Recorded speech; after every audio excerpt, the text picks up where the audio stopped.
कड़ाई रे तेल गरम करके गोटा गरम मसला आम पकईदे तापर पियाज पकईदे पियाज लाल है पर्यंत आम भाजा पियाज देखो लाल हो गला से आम अदा रसुण पेस्ट जो करथिले ताकू पकईदे सबू पाउडर गुंड पकईदे धनिया पाउडर हल्दी पाउडर मिर्ची पाउडर तापर चिकेन को जो धोईकी रखी जो चिकेन से चिकेन को आनिकी सब पकईदे तो घाटी देकी घोड़ेदे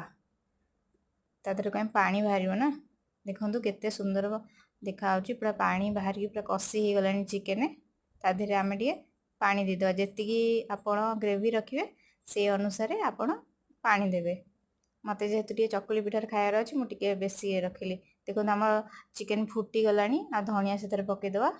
आमर चकुली पिठा बनी देखो बनिकी रेडी हो गला चिकेन चकुली पिठा किए खाई कमेंट रे निश्चय कह से टेस्ट।